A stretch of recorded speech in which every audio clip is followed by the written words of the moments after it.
US President Donald Trump has yet to denounce the baseless conspiracy theory QAnon.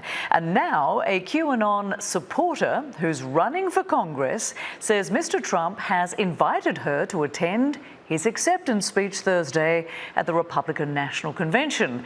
The president's openness to fringe conspiracy theories is another issue that isn't sitting well with some members of his party.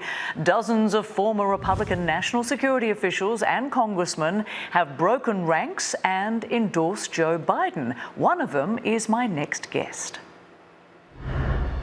Tom Coleman is a former Republican member of the US Congress and this week announced his endorsement of Joe Biden for president. He joins me now from Alexandria in Virginia. Good to have you with us.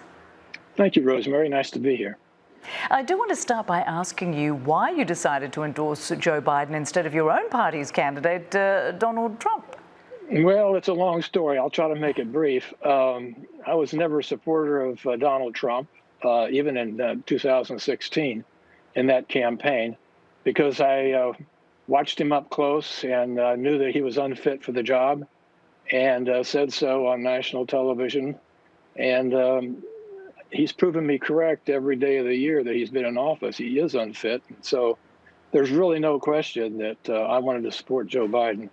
Well, now, of course, 2 days in, what do you think of the messages being sent at the RNC and what appears to be a blatant effort to rewrite history on the president's record when it comes to handling the pandemic, the economy, race relations in this country? Will this help broaden President Trump's base, do you think? Well, first of all, we have a reality show with very little reality in it, and that's pretty par for Donald Trump. No mention was made. I think maybe the First Lady mentioned it once. We have almost 80,000 people who have died in this country from the pandemic, and most of them due to his botching of the entire affair and his mishandling of it. So, of course, they're not going to want to talk about that, but it certainly shows why he's trying to tear down the opposition instead of building himself up. He's done very little positive things as president of the United States. And Mike Pompeo pre-taped his address while on tour in Israel. A sitting US Secretary of State addressing a political convention has set off alarm bells, of course, and now there's even an investigation into whether he violated federal law and departmental rules. Pompeo claims he did this as a private citizen. How is that even possible to do while on an official diplomatic trip?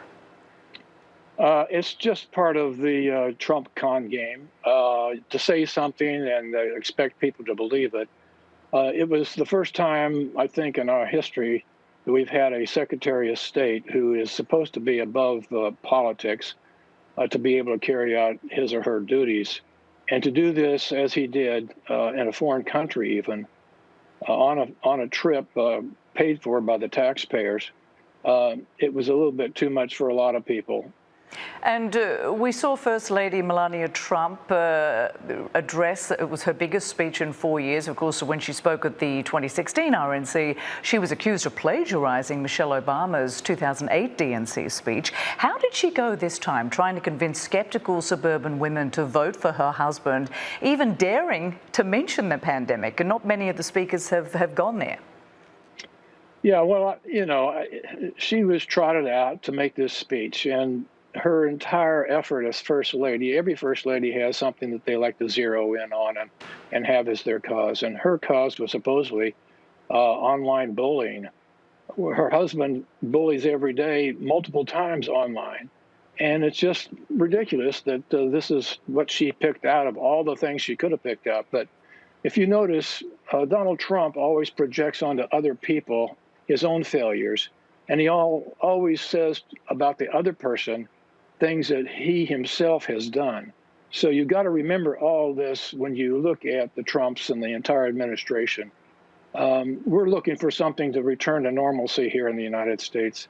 We'll see what happens. Former U.S. Representative Tom Coleman, thanks so much. Thank you.